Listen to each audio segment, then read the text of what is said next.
She suddenly pointed straight at me from the opposite side of the lake and shouted, loud enough for half the neighborhood to hear, "Hey, you can't fish here. I'm calling the cops right now." Before I even had the chance to lift my head or say a single word, Karen already had her phone in her hand, pacing back and forth like she personally owned the land, the water, and everyone standing on it. Her voice was sharp, dramatic, full of authority she didn't actually have. I didn't respond. I didn't argue. I didn't even look annoyed. I calmly reached down and slowly pulled my fishing line in, because in that moment I already knew exactly how this entire situation was going to end. I'd seen this type of power trip before. Only minutes later, 2 HOA enforcement officers came marching toward me aggressively, like I was some criminal caught stealing boats instead of a guy holding a fishing rod. One of them shouted, "Sir, step away from the water immediately. This lake is HOA property. You are trespassing." Karen followed behind them, arms crossed tightly, her lips curled into a satisfied smile like she had already won something important. She raised her voice so everyone nearby could hear. "Arrest him. People like this think the rules don't apply to them." I stayed calm even when one of the HOA officers tried to grab my fishing rod out of my hands. Around us, neighbors began gathering. I could hear whispers. I saw phones being raised, cameras pointed in my direction. Karen loved that. She fed off it. Attention made her feel powerful. She leaned closer and said in a low but confident voice, "You're finished. This is my neighborhood, and that lake belongs to us." That's when I finally looked at her. I didn't glare, I didn't argue, I simply smiled, quietly, calmly. That single smile wiped the confidence off her face instantly. She froze, confused, unsure. The HOA officer stared at me, clearly waiting for panic, anger, or fear. None of it came. I wasn't worried at all. Karen had absolutely no idea what she had just started. "Are you sure you want to do this?" I asked softly. She scoffed loudly. "Oh, I'm more than sure. You're going to pay for this." If only she knew. She was the one about to lose $8.2 million. Before we go into deep, please subscribe our channel, Deeds Tales, for more premium HOA dramas. A short while later, flashing red and blue lights lit up the road. Real police cars arrived. Karen rushed toward them immediately, acting like she had just saved the entire neighborhood from some dangerous criminal. "Officer," she shouted dramatically, "that man is trespassing on HOA property. He refused to leave. Arrest him." She pointed at me like I was some outlaw who needed to be taken down. One officer walked over slowly and calmly. "Sir, can I see your ID? We've been told you're not allowed to be here." Karen stood behind him smirking and whispered loudly, "He probably doesn't even live in this county." I handed the officer my ID without saying a word.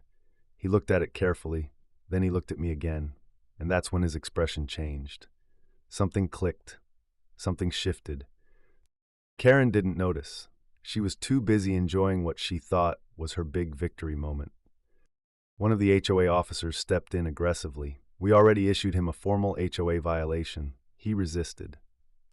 I raised an eyebrow slowly. "A violation," I said calmly, "on my own land?" Karen pushed forward, clearly irritated. "Oh, please, your land? Don't make me laugh. This entire lake belongs to the HOA. We manage every inch of this water." The officer turned toward her. "Ma'am, are you saying the HOA owns this lake?" She nodded confidently. "Yes, and he doesn't belong here." The officer paused, inhaled slowly, like he was holding back laughter. "Ma'am, this lake is not HOA property." Her face dropped instantly. "What? That's impossible." I finally spoke again. "Officer, should I show them?" He nodded. "Yeah, I think you should." I walked to my truck and pulled out a thick folder, one Karen had clearly never seen before. Inside was the original land deed from 1964, fully certified by the county. I flipped to the first page and held it up for everyone to see. "This entire lake," I said quietly, "the water, the shoreline, and everything within 200 feet belongs to me." Karen stumbled backward like the ground had vanished beneath her feet. "No, that's fake. The HOA owns it. They told us." The officer shook his head. "Ma'am, the HOA built houses around his lake. They don't own a single drop of it." That's when real panic set in. Karen suddenly realized that every fine she had issued, every threat she made, every HOA rule involving that lake was completely illegal. This can't be happening, she stammered. She spun toward the HOA officers. Do something! Fix this! One of them whispered nervously, Karen, we were told the lake was HOA property. She snapped back, I don't care what you were told, fix it. The real officer stepped between them. Ma'am, if this deed is valid, your HOA has been using private property without permission. That sentence hit her hard. Neighbors began murmuring louder. Phones were everywhere now. Karen hated losing control of the spotlight. She rushed back toward me, her voice suddenly shaky. Listen, maybe we can talk. Maybe we can work something out. I looked at her calmly. Work what out? She swallowed. The HOA built docks, signs, walking paths. If you claim this now, you could sue us. I stayed silent. Her voice cracked. That would destroy our budget. Those upgrades alone cost more than $8.2 million. There it was. I stepped closer. You tried to have me arrested. You filed fake violations on my property. I didn't know, she whispered. Who told you? I asked. Her eyes flicked to the HOA officers. They looked guilty, very guilty. The officer noticed.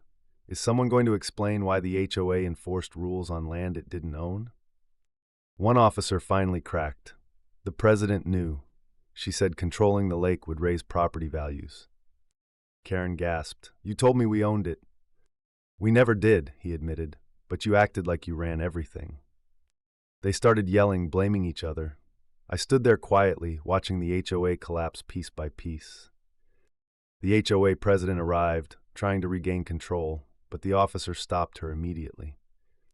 We need to talk about why your HOA controlled land that never belonged to you. She tried to deny it. I handed over the second document, an email chain proving the HOA knew the truth for years. Karen froze. The president went pale. You've been charging fees, issuing violations, and restricting access on private property, the officer said. That's fraud. Karen begged quietly. He won't press charges, right? I looked at her calmly. You tried to have me arrested, you humiliated me, and now you want mercy? Within days, the county launched a full investigation. The HOA was fined heavily. The president was removed. Karen received the biggest penalty. Illegal construction, fake violations, misuse of land. $8.2 million in damages. The HOA collapsed. Karen tried to apologize again, but this time she had no power left. I told her next time, ask who owns the land before pretending you control it. I repaired my dock, cleaned my fishing rod, and finally sat by the lake in peace. Neighbors smiled and said, you saved this place. I shook my head. I didn't save anything, I just protected what was already mine. The end. Please subscribe my channel, watch, enjoy, and don't forget to subscribe for more HOA stories.